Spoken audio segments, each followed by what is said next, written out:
Okay, this is a screencast lesson on how to make and use the metric ruler. So this is what I call the metric ruler.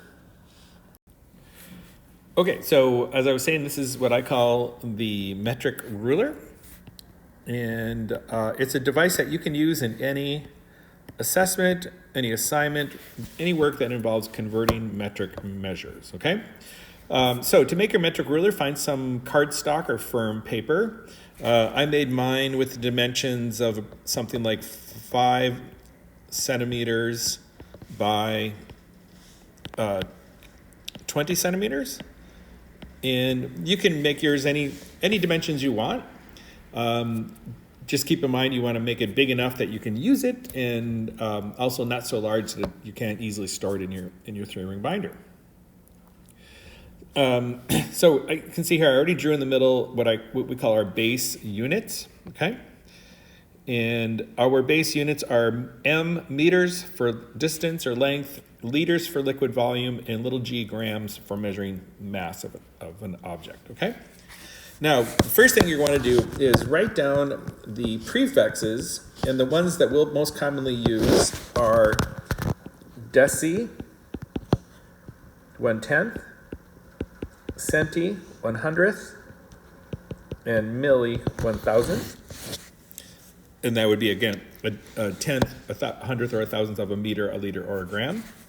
And then if you have 10 or more, if you have at least 10, the prefix is deca. So 10 meters is actually a single decameter. 100 meters is a hectometer. And then 1,000 meters is a kilometer or a kilometer, okay?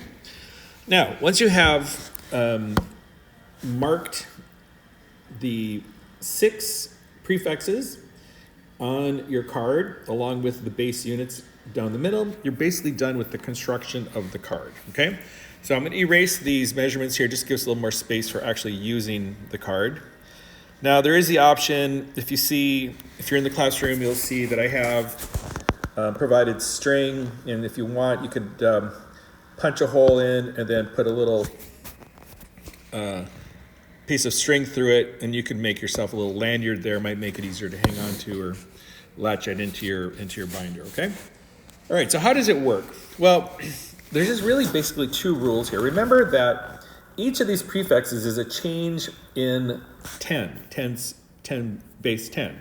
And sometimes we're making the number bigger, sometimes we're making the number smaller.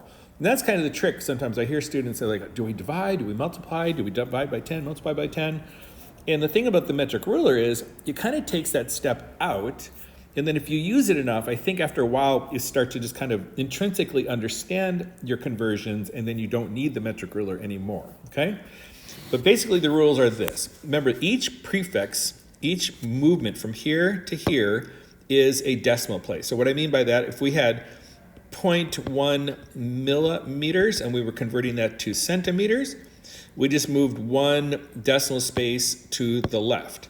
So the cool thing is that the direction you move and the spaces you move tells you exactly where to put the decimal point. So the decimal point is here. We should probably put a covering 0 in front of the decimal point. So to go from millimeters to centimeters, it's 1 decimal place to the left. So the decimal's there. So in fact, 1/10, 0.1 millimeters is 0.01 centimeters. So that's our rules. So each space, each prefix is a tens place. And then the direction you move on the ruler is the direction you move the decimal. So I usually write on the card these 2 just kind of reminders. Decimal to the left goes to the left, moving to the right, the decimal moves to the right.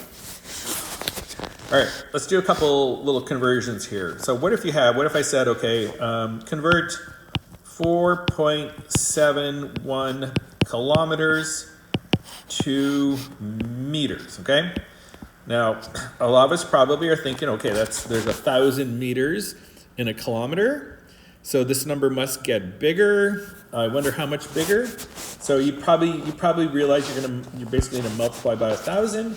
but we could use our metric ruler to figure it out precisely. So we can go up to the metric ruler. We're starting at kilo, which is here, and we're going to end up at meters. So that's going to be 1, 2, 3 decimal places, and we're moving the decimal to the right. So it's 4.71. I'm going to throw a couple zeros in there in case I need them. So again, it's 1, 2, 3 decimal places to the right. Rewrite my solution now. So it's 4,710 meters. Okay? So that was converting from kilometers to meters. If I had to go in the other direction, what if I had a really small number?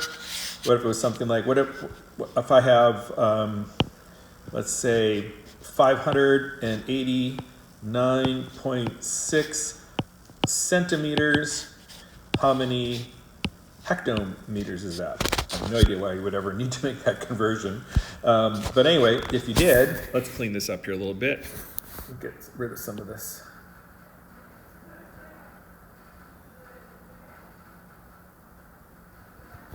Okay, so let's see. We're going to go from centimeters to hectometers. So we're going to start here at centimeters.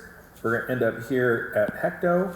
So how many decimal places is that? That's going to be 1, 2, 3, 4. Okay. And keep in mind the base unit is a decimal place. And we're going to move the decimal to the left. Okay. So that's going to be 1, 2, 3, 4 decimal places to the left. Whenever you do like one of these little whoop-de-doos and there's nothing there, you place a 0 to hold the place. Okay, to give us our place value, if you will.